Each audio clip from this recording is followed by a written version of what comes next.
Hello, Smart Money Tree podcast listeners. Welcome to this week's show. My name is Kirk Chisholm. I'll be your host, and today I'm joined with my good friend Phil Weiss. Hey, Phil. Hey, Kirk, how are you today? Doing great. Doing great. Getting ready for the long Memorial Day weekend. What are you up to this weekend?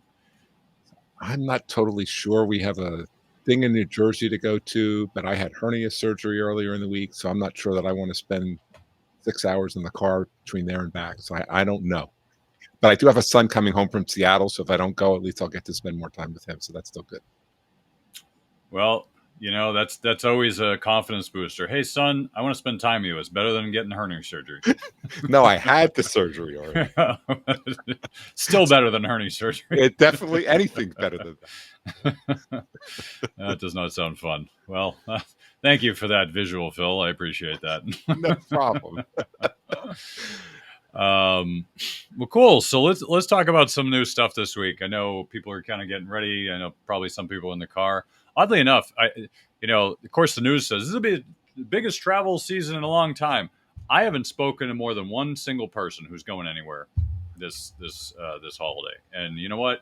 I think it's glorious. I'm not going anywhere, and it's everything I hope. It's everything I want it to be. Doing nothing, just going to sit around and relax. Hopefully, it's going to be. It was supposed to be in the 50s. Now it's up in the 70s. It's going to be perfect.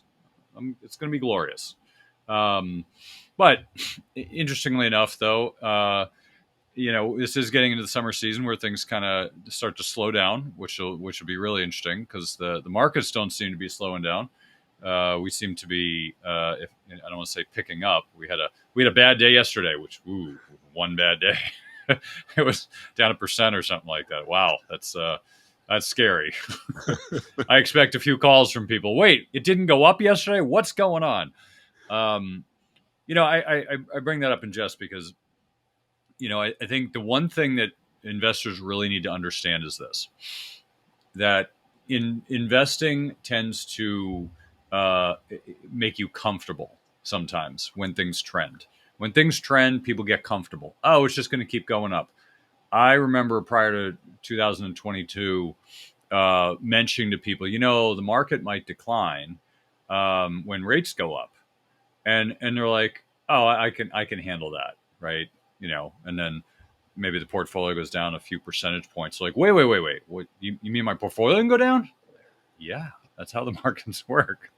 And I raise this because it's not that they didn't have a tolerance for risk, right? Because they did. They're like, we don't care if it goes down, it'll come back. Like whatever the mentality somebody has is everything's going to be great until the crap hits the fan, and all of a sudden, everyone loses their mind. Wait, what? I can lose money? I don't like losing money. This doesn't feel good.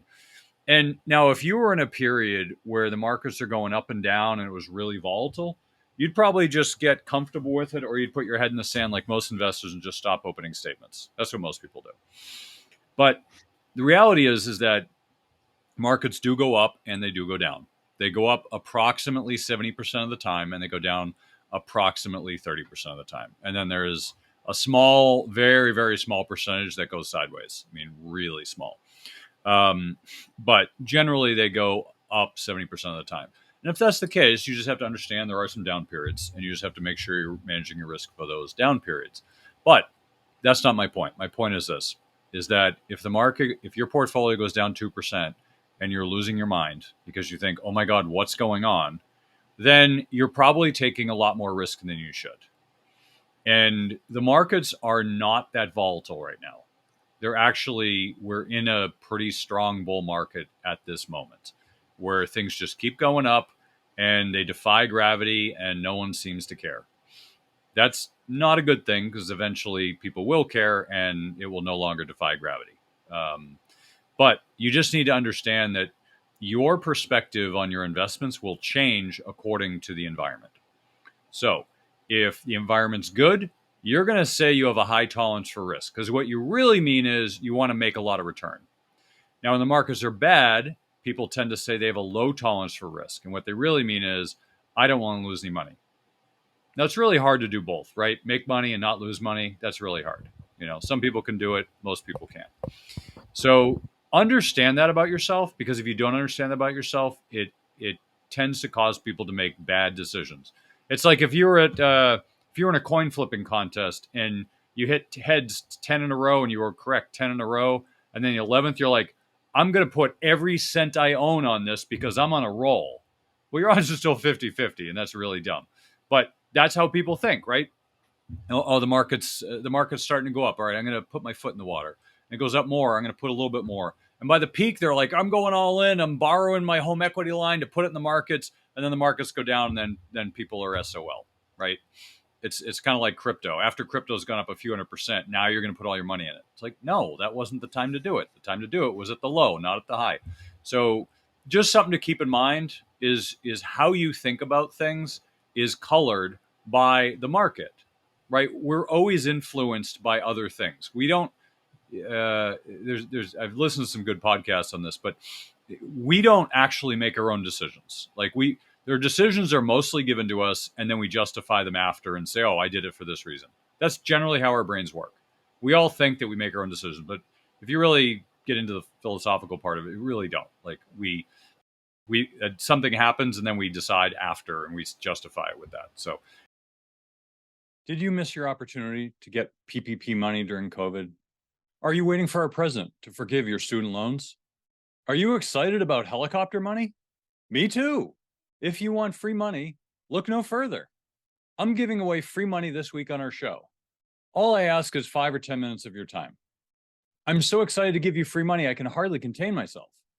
Take advantage of me and my excitement to get your free money. Go to www.moneytreepodcast.com/free money. Follow the instructions today and get your free money. Anyway, Phil, what are you seeing this week? What's going on in your world? So a couple things I want to say. So first, what's been interesting about this month with the market going up is the old adage is sell in May and go away. Well, this May, if you sold and went away, it wouldn't work so well because we've had a really good market. The second thing is that it really is important that you understand the emotions as you were talking about having that making your points. I was thinking about the cycle of market emotions. I don't know if anybody's familiar with that, but it's like a roller coaster. And basically, when the market's down and it starts to go up, you start to dip your toe in the water, and by the time the market's at its top, that's when it's time to be all in. And you think you're so smart because everything you've done has worked really well. And then the market starts to fall, and you start to lose a little bit of confidence. You lose a little bit more confidence, and then it gets to the bottom, and that's when the average person exits because you're afraid. There's these emotions. That's what drives so much of what we do. And that's what happens a lot with the markets. Markets go up, markets go down. As you said, about 2/3 of the time they go up, about 1/3 of the time they go down. Overall, they go up. So if we have a long-term perspective, you can get through all that. But along the way, you have to know that there's ups and downs. And we have had, in addition to the fact that May has been a good month, the other thing that we've had is that until yesterday when the market fell about 1%, which isn't that much, but we had days when the down days were, one day it was down, I think the S&P was down 0.03. That's negligible. It's like an even day. That's been the down days. So we've had so little volatility, but volatility is part of investing. You have to get used to it. If you can't stomach it, then you have to make sure that you adjust accordingly. I remember one of my favorite stories. I was talking to a client one day and I asked her a question and she said, Phil, from talking to you, I know that I don't need to check the market every day. It's okay. I know I'm confident you got things under control, but now you asked me this question. So because you asked me this question, I have to look.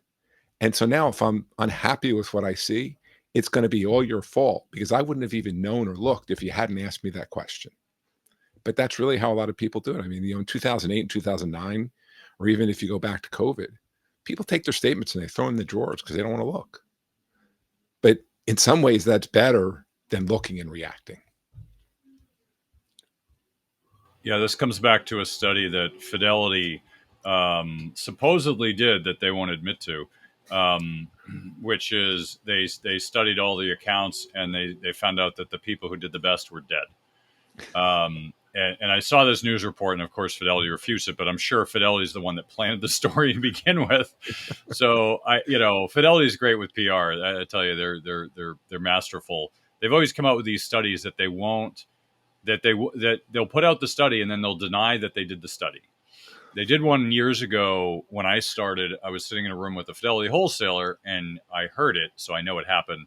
It's not like one of these things that I forget what they call them, where these imaginary memories people have of like, you know, Nelson Mandela dying in jail, or like Shazam and Kazam, like all these. I forget what they call them, but there's these frameworks that people think that they remember things, these faulty memories, and it's really interesting. Anyway, it's not one of those. um, so Fidelity. So they came out with this study. So the wholesaler's up there talking. He's like, the number of investors that under the number of investors who invest in Fidelity Magellan that actually got the performance of Fidelity Magellan was like, I think it was like 15%. 85% of the people who invest in Fidelity Magellan didn't make as much, and I think it was somewhere like 70% actually lost money. In the best performing mutual fund of that era, 70% lost money in that fund. Why? Because they were buying and selling. They weren't buying and holding. And that was the lesson that he gave. And I was like, okay, I don't care if he's accurate or not, but that's the lesson. And I tried to find that after I called the company. No one had that. It was almost like it was made up. Or they just told people and they just didn't give them the data to back it up. I don't know. But either way, they've come out with these things. And it's funny because it's great PR, right? Saying, oh, well, we didn't say that, but yet you're all talking about Fidelity, And so I think if I was running a PR campaign, that's exactly what I would do. No, it wasn't us. We didn't plant that story.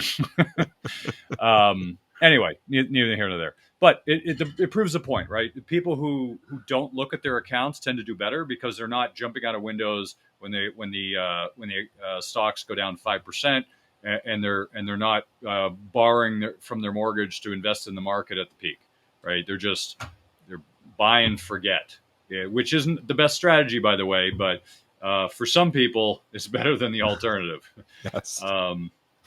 Anyway, so let's talk about some interesting things. So I don't know if you heard the news, Phil, but Ethereum was apparently approved by the SEC to launch ETFs now. You see that news? I did, and so it expands the universe, right? Because we just had Bitcoin was approved earlier this year, so it gives you other alternatives. And personally, I'm not a crypto person, but I do talk to people that are, and I understand why. But to me, there's a lot of speculation there. I have a tough time valuing it, and if I think about my roots as an investor, it's hard for me to get there. But to have more options is never a bad thing. And the SEC approving it is better than what we had before, right? Because if you think about what we originally had to invest, besides direct investing, you had things with really high expense ratios that were not the best vehicles. So now at least we have better vehicles. So if you're interested in investing in crypto, it does give you some other alternatives and do it in a more reasonable way. Yeah, it's interesting.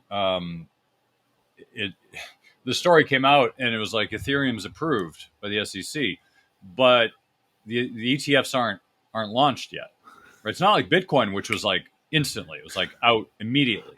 Ethereum, it's not. I couldn't find anywhere in the news where the date was stated as to when they'll actually launch.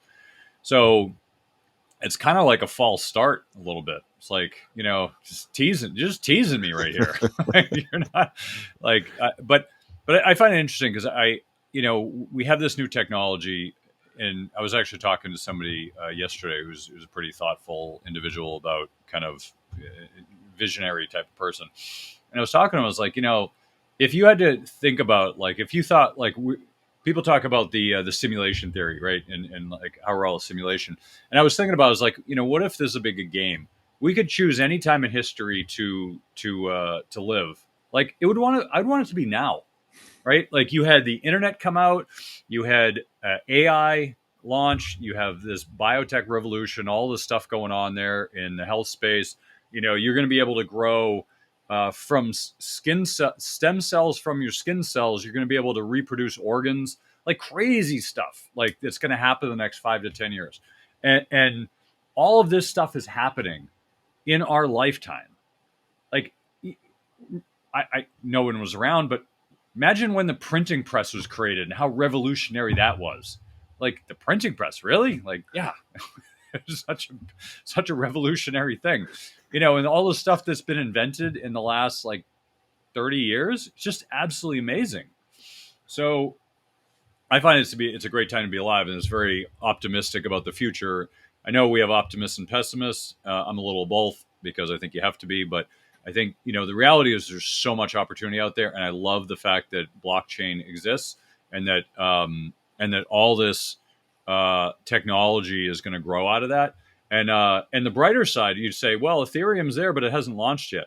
But there was some brighter side of that news. At the same time, apparently, the House Representatives, the United States House of Representatives, passed a bill.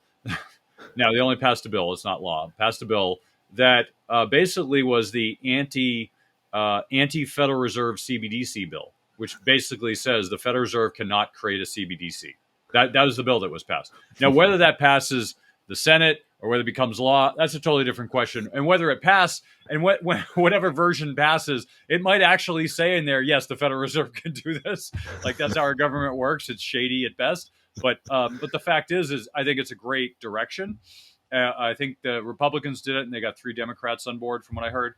So that's great. That's great start. Do I think it's going to pass the Senate? I don't know. I mean, the way our government works nowadays, it's so corrupt. I don't trust any of those clowns to make the right decision, even if somebody was standing in front of them showing them what the right decision, be like, I don't see that. That's gibberish. I can't read. So I think it's interesting that that's happening, and I think it's awesome that that's happening. I think CBDCs are very dangerous, especially since you think about like Gresham's law, which if you really think about like the cryptocurrency movement right now, right? You think about Gresham's law. I know you know what Gresham's law is, Phil. I know I've heard of it, but I'm not placing. But I know I've heard of it. Okay, you're not the libertarian that some of us are, Phil. So that's why you don't know it. So, but basically, Gresham's law is that bad money chases out the good, or maybe it's the reverse. But basically, the way it works is that if you have U.S. dollars and then you have gold. Gold is solid currency, right? It's for thousands of years, gold has been the currency of choice, right? It's withstand the test of time. Paper, 50 years is the test of time that paper will stand, generally speaking, on average. So what basically means is when they start devaluing paper, more people are going to want gold. And gold is going to go up in price in comparison. So here's an example. At one point in time, I forget the exact date, I think it was 53, 52, somewhere in there. We used to have silver in our change, in not nickel, but quarters, half dollars, and dimes used to have silver in them. It used to be 70% silver. And then I know it was the Kennedy coin. I forget which year it was, but one of those years, the Kennedy coin, they actually put it up to, I think it was like 10% silver or something like that. But it was a much lesser amount. The point is, what happened after that? People started hoarding all of those old coins. I have a bag of those silver coins in my house, or maybe it's in my office, or maybe it's in a safe. I'm not going to tell you because I don't want to get robbed. But anyway, the point is, a lot of people have done this. They've gone out and they've hoarded these coins because they are now more valuable than the actual coin. So if you have a $50 and you have a $50 of silver, it's worth whatever I don't know what it's worth today. Like let's say $40, right? But the actual $50 is only worth 50 cents, right? But the silver part is worth 40. So it's not 40. I'm making up numbers. But the point is there's a big difference. So why would you ever use it? You wouldn't use it. You'd hoard it, right? You're not going to spend it because somebody will pay you 50 cents for it. You hoard it because it's worth $40. Now we can't melt down the currency, unfortunately, or if that was, I guess that's illegal. So we can't do that. But someone will pay you $40 for it if they know what it is, right? So the point is you cannot find these 70% silver coins.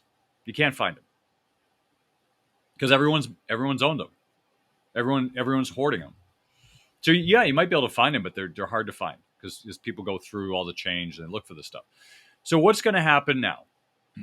Now the dollar is worth less and less every year. Crypto's going, or let's say Bitcoin, for example, is worth more and more. Gold is worth more and more. What are people buying?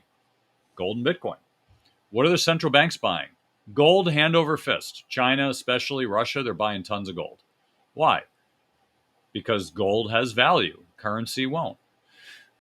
So I expect there to be a big sea change in the next 5-10 years with global reserve currencies, with sovereign currencies, with just paper currency in general. I think we're going to be seeing a big sea shift. Now, whether that change over to a CBDC or not, a lot of that's politics. But I do think that the individual investors are going to find that it's really easy to just get some Bitcoin, put it into a thumb drive, and then, squirrel it away. And I don't have any money. The government comes pounding your door. Give us your money. Sorry, I don't have any.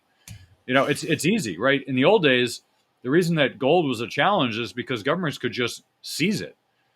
They could attack another country and seize their gold, right?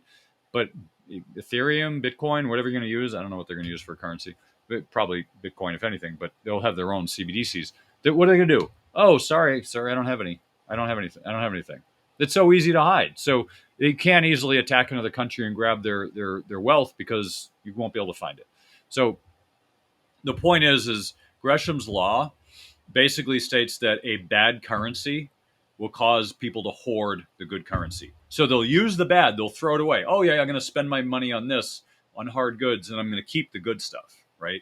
And the same thing's happening with Bitcoin, Ethereum. Like people are holding it in their wallets and they're not using it because they're hoarding it. They're like, why am I going to give it away? It's going to be worth. Why am I going to buy a pizza with it when it's going to be worth 100% more, in a month? I'm just going to keep it and use my worthless dollars. That's how currencies work, and that's the direction we're going. And I'm using this as a kind of a training tool just to illuminate people on what is going to happen in the next 5 to 10 years. And when I say what is going to happen, obviously I don't know the future, but that's the direction we're going. And as long as the federal government is printing money and making our money worthless more and more every day, more and more people are going to flock towards the safe havens, whether it's block cryptocurrency, whether it's gold, silver, whatever it might be. People are going to hoard things that have value, and they're going to get rid of the stuff that's losing value. So just something to keep in mind. What do you think, Bill? Phil, do you think we're going to go in this direction? Or I know it's not really mainstream. This is kind of like the tinfoil hat crowd thinking about this, but I do have my tinfoil hat, so I might as well put it on because that's what I was talking about. So first, I'll just tell a little story. So you talked about people hoarding those old silver coins and all that. When very nice hat. There we go. when my mother-in-law passed away, when my wife was growing up, they used to have a duck, and they would call it feeding the duck, and they would throw coins in the duck. And every time the duck would get filled, they would take all the coins and they would put them in coffee cans, and the coffee cans sat in the basement. Well, after my mother-in-law passed away and my wife and her siblings were going through everything, they had all these old cans of coins. And because they were so old, there were silver coins. And instead of just spending them, those you take to somebody and you can get, like you said, you can get more for them. And they also found just like the old pennies, if you remember the wheat pennies. Yep.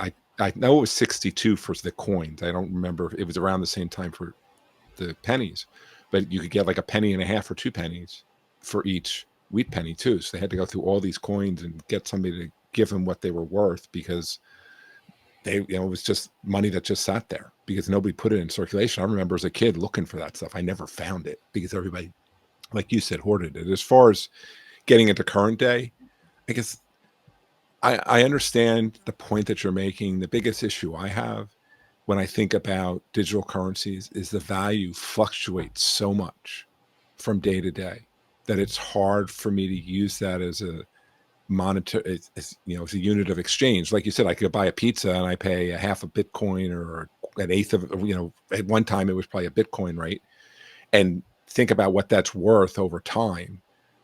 Regular money doesn't change in value that way. That's the hardest part for me of the argument for the digital currencies. They need to have more stability to become a medium of exchange. That's where I have trouble with that argument. Yeah, you're correct. I mean, and by the way, I was having a brain fart. It's actually 90% silver. I don't know why I was saying 70. So those of you who've already left the show, apologies from hearing that. It's a brain fart Friday, I think is what it is. But anyways, 90%, and I was looking up the year, and I was like, wait a minute, what was I talking about? So it's actually through 1964 that 90% silver in the dime, the quarter, and a half dollar, and then it went down to 40% and 35%, depending on which coin we're talking about at which year. But to your point, Phil, is yeah, it is hard to imagine that things are going to happen a certain way. And we don't know, right? It's like people walk around and say, "Oh, they're going to confiscate our gold again." No, they're not, because there's no reason for them to. If you remember back, well, you don't remember because no one was alive back then, but back when they basically confiscated gold from the citizens and basically said, "Oh, we're taking all your gold. You must turn it in." And people said, "Oh, okay, sure. Here's my gold." And then they devalued the dollar like immediately.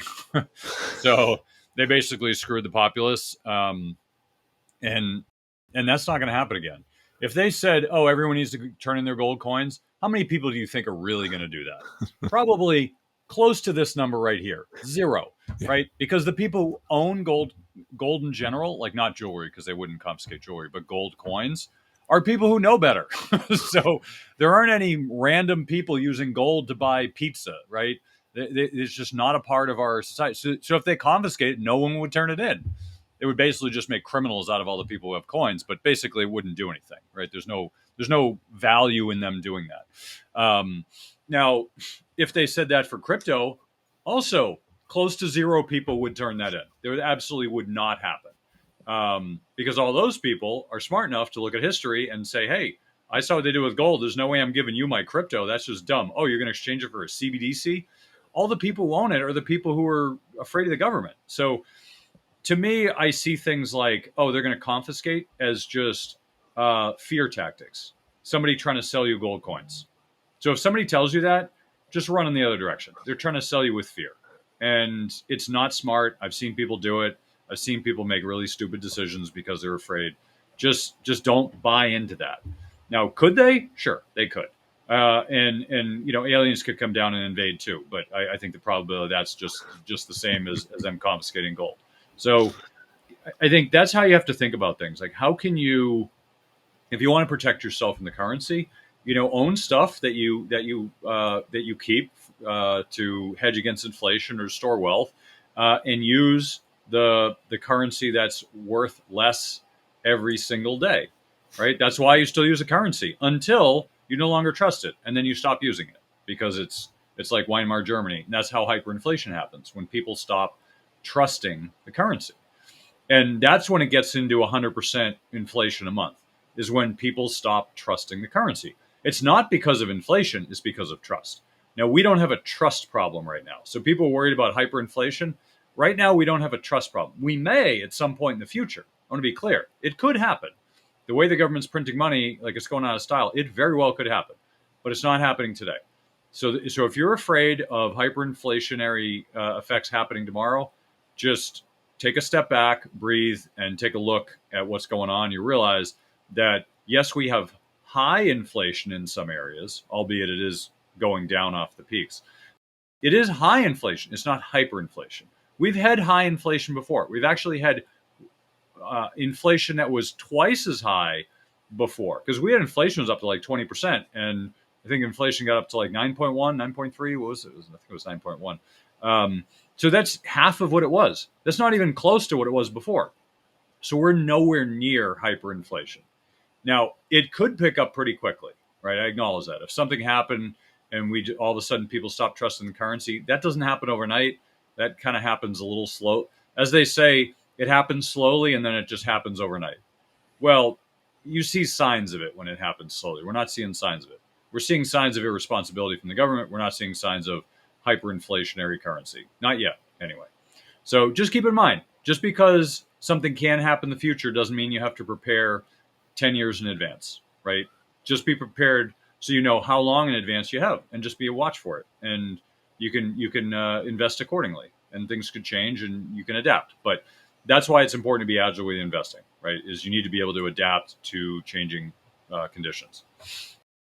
I did want to bring up a few charts I saw, which I thought were really interesting. One is you can talk about some of these, Phil, because I know there's more your background in the tax space. But here's here's something that I saw: tax burden by state,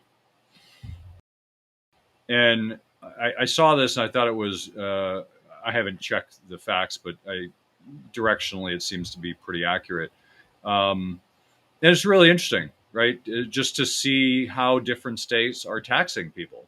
And it makes you wonder, like, are some of these states going to retain population growth, right? If you look at Illinois, Minnesota, California, New York, Maine, Connecticut to some degree, well, nobody really wants to live in Connecticut. But, if you look at that, it does, you don't have to wonder very long to see one of the reasons why people are moving to lower tax states. What in your experience, Phil, have you seen with people with these kind of effect in taxes? So it's a really interesting question because you talk to people and they want to retire and they don't want to pay taxes. And so they're looking for what states can I go to that don't have tax. And so one of the things that I heard probably a year or two ago, I first heard this that I thought was really interesting. And we think about go to Florida because Florida has no income tax. But remember, that's not the only tax burden that you have. There's real estate taxes, there's sales taxes. Those factor in too. So a lot of people now, instead of going to Florida, they're going to the east coast of Alabama. Even though Alabama does have an income tax, when you factor in the sales tax and you factor in the real estate tax, it can actually be cheaper to live in the eastern part of Alabama where you really have access to the same thing, right? You're just on different sides of the same water. But so you have the same kind of environment from a geographical perspective, but it's cheaper to live there. You have there when I talk to retirees and like, let's look at these options. Well, the tax cost matters, and different states have different regimes. I grew up in New Jersey, which is one of the worst states for taxes because New Jersey is a gross income state. So they tax basically everything. That I tell clients about HSAs, health savings accounts. They're one of the best retirement savings vehicles. You can't even use an HSA in New Jersey. They don't give you that tax break at all. There's no deduction for money that goes into an HSA. That's how it is in New Jersey. So New Jersey has a really high tax burden for that and other reasons. There are, I have a client that lives in California, and if we look at his tax plan for he and his fiance, if they stay in California, their retirement outlook looks a lot different than if they move to Washington State, which is where they ultimately plan to go. Why? Because there's no income tax in Washington State. So these things do matter. And if you look at the chart, you can see there's a difference of a couple percent in terms of the tax burden in Washington versus California. And I'm assuming that this chart that you're putting up is counting in sales taxes and other things, because I feel like that difference would be a little bit more. I'm not sure, like if I think about Washington and California, but every state has its own, and you have to think about what the fiscal status of the state is. And the other day when we were on Kirkland, we were talking about pensions, and like those things matter too. And so if a state has has a pension system that's in bad shape, they're going to need to have a way to fund it. And taxes is one way that they can do that because they have these retirees that they promise money to. And taxes is the only way that they can really raise revenue. So these things do matter. It does make a difference. And it varies from location to location. I have clients when they're choosing between states, like what are the differences in taxes in each of those states? Because they care, because it matters. Yeah, I mean, there's many reasons why people are migrating away from certain states for sure. I mean, California, Washington, you got crime problems because they've decided that criminals aren't criminals, so people are just looting and pillaging, without any repercussions. Of course, some of that's changing, but maybe a little too late for some of the states. But I mean, if you look here, I mean, New Hampshire, right? So I live in Massachusetts, is 8.6. New Hampshire, there's no tax, right? There's a bunch of states that have no tax. So I have to assume they're including all the tax because states like Florida, New Hampshire, I think Wyoming, I forget all the states. There's a bunch of states. Texas, I think. There's a bunch of states that don't have Texas tax. is one, yes. Yeah, so they don't have income tax. New Hampshire has real estate tax. That's how they pay. I don't think they have sales tax. Yeah, they don't have sales tax and they don't have income tax, but um, they do have property tax, and it's a high property tax. So I would assume that they're including all of that together as part of the bucket.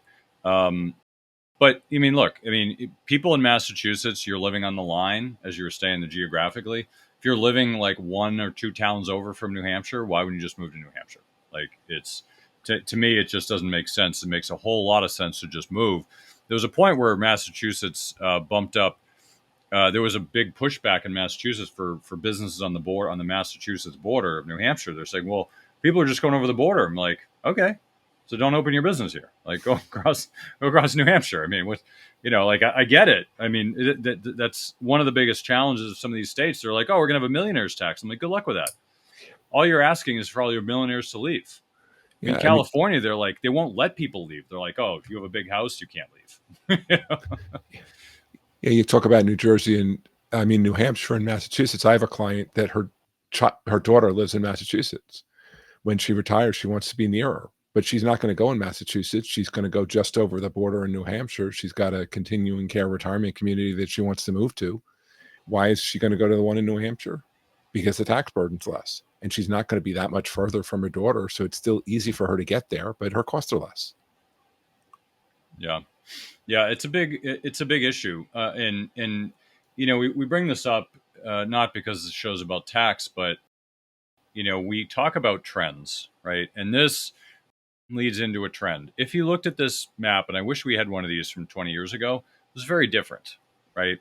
Maybe 30 years ago, but it was very different, right? Taxes were generally lower. I mean, Vermont at 11%, New York at 12. I mean, the problem with New York is they've got high state tax because it's generally pretty rural. But then you've got the city. You got New York City, which has their state and local tax. So they have it's like I believe it's probably higher than 12 because they have the local tax, which is an additional burden for living in the city. So, but it's New York, so people want to live there. Point being is, there's reasons people go live in Greenwich, Connecticut. As high as Connecticut's 10%. No one wants to live in Connecticut. There's nothing. If listeners of the show live there, I went to college in Connecticut, so I have some background there. There's no reason to be in Connecticut except to evade the New York taxes. It's a beautiful state, but there's not a lot there, and the Hartford is a terrible capital. They can't retain businesses. They can't retain people. It's they've tried, and just I mean, the Hartford whale is left. It's just not. They just can't find a way to turn the ship around. Now, I can guarantee you, if they put their tax rates down to like 2%, they'd attract a lot of people. But teach their own. So the point being is, if you look at this trend, one thing you'll notice is rates are going up. Right? I mean, all the states have increased. Minnesota's been increasing quite a bit. I know Doug's from Minnesota, so he's been complaining nonstop, and they seem to be out of control there. But if you look at the lower tax states, why are people retiring in Tennessee? Why are people retiring in Florida? Why are people retiring in Texas or all these places? Well, taxes is one piece of it. It's not the only piece. People move to New Hampshire to retire. Wyoming's a big deal. Like, it's not the only reason, but it matters, right? Especially if you're trying to pinch pennies in retirement, right? If you're making 100,000 a year and that extra $1,000, or say 50,000, that $1,000, that extra 1,000 you're paying in taxes, that adds up, right? And you're paying Massachusetts 8.6 versus 5.6. That's 3%. $3,000 on $100,000. That matters, right? Especially if you can't earn any more, and that's it. So I did have a conversation with an accountant yesterday, which I thought was interesting. And he seemed to think, based on his experience and his conversations he's had with, the taxes are only going up. I don't agree. I don't. I think there's a limit to how high they can push taxes, because at some point people just leave. At some point people move. Then the state gets more burdened, which means they have to raise them higher, which more people leave. It's just a negative cycle. And so, I think people need to understand that yes, they may raise your overall amounts you have to pay them. but it doesn't necessarily come in the form of income tax. It might be fees or penalties or whatever, like the Obamacare tax, these little things that get added here and there, which, all kind of adds up to a bigger number. But at some point, you become, what is it? Is it Sweden? I think it is. If you make more than 100,000 a year, you're in like the 90% tax bracket or some crazy thing. Like there are countries out there like that, and there's not a lot of innovation going on in those countries because there's no point. Why would you work hard if it all goes to the government? And I can give you the opposite case. It goes back a ways, but I used to do international tax work. And when I was doing that work in Ireland, they created something called the Irish Financial Service Centers. And they put a 10% tax rate on companies that did business there. And I know that was at the corporate level, but why did they? And what that did is that brought a lot of companies in to do business there. And what it really did is it turned around Ireland's economy, because by encouraging those corporations to go do business there, it brought in jobs. And so now people that might not have had jobs or been on welfare or whatever it was, now they had jobs because companies were looking to hire people because they had a real incentive to be there. So that's the other side. I'm not trying to get into a political discussion or anything, but there is an argument sometimes, just like we're talking about, go to New Hampshire versus Massachusetts, right? In that case, it was go to Ireland versus go to other places in Europe because you were going to pay a lower tax rate, and it was good for the country because it put their people to work. So the tax rates, there's pluses and minuses, so you can talk about raising, but at some point, you chase away business, you chase away people, and it really isn't going to work for you in the long run. At some point, it has to stop. Yeah, and I think that's really the right framework, because we don't like to talk politics in the show, but I think there's certain frameworks that are reasonable and certain frameworks that are not reasonable. People don't want to pay more in taxes. That's the truth. No one wants to pay more in taxes. I don't care if you're conservative, liberal, Democrat, Republican, whatever. Nobody wants to pay more taxes. Now, for those of you who do, I don't believe that you exist. You might be just posturing to, the social posturing to say, oh, I believe in higher taxes for the rich. Okay. Well, did you know that as of a few years ago, you could actually donate more money to the Federal Reserve, to the Treasury? That was actually not allowed prior to 2015, I think it was, somewhere in there. It was somewhere around there where you actually were not allowed to give more money to the Treasury. But at that point in time, and I forget which date it was, they actually changed the rules. So now you can contribute extra taxes. If you feel like the government is going to use your money in such a good way, better than you can, then now you are allowed to give them extra money voluntarily. So for those of you who think people should pay higher taxes, be my guest. You are now allowed to do that. And don't talk about what other people should pay. Pay your share. Oh, you don't have enough? Oh, that's too bad. Still, maybe you should pay more, right? And I'm of the agreement that, look, a lot of people want the rich to pay more because they're trying to attack the rich. It's not fair. They have more than me. I don't like my place in life because they have more than me. You know what? Life isn't fair. Get over it, right? Some people inherit money. Some people grew a big company. Some people win the lottery. Whatever the reason is, most of us don't have that kind of money, right? And if you're one of the lucky few in the genetic lottery that inherited money, or you're born with a gift of good genes to play, athletics, or a gifted voice, or whatever it is, more power to you, right? The rest of us have to work hard for a living, but that's just life, right? It's life isn't fair. So, when people talk about the rich paying more, they're not talking about the rich paying more because, oh, we don't have enough money and the whole country is going to go bankrupt if the rich don't pay more. No, they're asking them to pay more because they're trying to attack the rich. Now, all you're doing by attacking the rich is causing them to either hide it in other ways or to take it offshore to other countries. You don't think that'll happen? It absolutely happens, right? If you look at, for example, Maryland, when Maryland instituted the millionaires tax, 85% of the millionaires left and went to a neighboring state. I think they went to Virginia or something. They left, so they repealed it. Oh crap! We lost all our wealthy people. That happens. And if you don't think it happens, you're deluding yourself, because that is human nature. People are not going to pay more money than they have to. You want to have 70% tax, you're going to have the whole country move into Puerto Rico, right? Where there's no tax, right? People are just going to do what's in their best interest. That is economics. So, you know, politics, I'm not trying not to talk politics. I'm trying to talk human nature. Good policy is when you align the policy with human nature. When policy goes against human nature, you're inevitably going to come up with pain and aggravation, because it doesn't align. It's like communism. The reason communism doesn't work is because it goes against human nature. You have people who are running it who want power, and the rest of us are like, oh, we should all be singing "Kumbaya" by the campfire. The reality is look at China and the Great Famine in China. When I studied this in school. It's been a while, but basically all the farmers were required to put all their food in the center of the village, and everybody could eat whatever they wanted. Well, it was a famine because people just ate whatever they wanted and they didn't work, and so a lot of people died because of that. It doesn't work conceptually. On paper, it sounds good.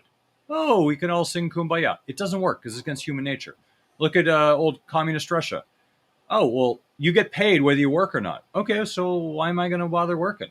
You know, I remember when I was playing hockey against the Russians. Great kids, great players, great people, but their products stunk. We all wanted a Russian watch because it was cool. It was like, oh, no one has this. Like, I have a Russian watch, nobody else. The thing, you get it wet, and the paint would melt off, like the metal would melt. Like, it was terrible. It was like the worst constructed, watch ever. But you got it because it was cool to say, I have this. That was it. It was a piece of crap product.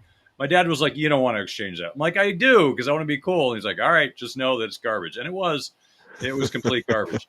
So my point being is, when you have incentives that align with human nature, you get better outcomes. And you can want something better. Just because you want it doesn't mean it's the right thing, right? I want to win the lottery, right? It doesn't mean it's the right thing. I want everyone to have $1 million. That's not going to go over well, because all of a sudden we'll have massive inflation, right? That's how that works. So my point is you have to align policy with human nature. So if you look back at the tax map that we showed you, there is our government officials are trying to globally get everyone to raise taxes. So you can't go anywhere. That's not going to go well either, right? So at the end of the day, what you have to realize is that taxes matter. People care. They want their money. If they work hard, they want to have their own money. And to be frank, our government is really poor at managing money anyway. So why do I want to give them any more? If they were doing a good job, I actually would have less of a problem with it. If the government said, I need a third of everybody's money, and we're going to do a much better job at spending it than anyone else can, I will happily give my third to the government to make everyone's life better. But that doesn't happen. So if you wonder why people don't want to pay taxes, that's the reason. Why am I going to give you money that you're going to spend on a $100,000 toilet? Like, I don't need you to spend my money that way. I could make stupid decisions myself. I don't need you to do that, right?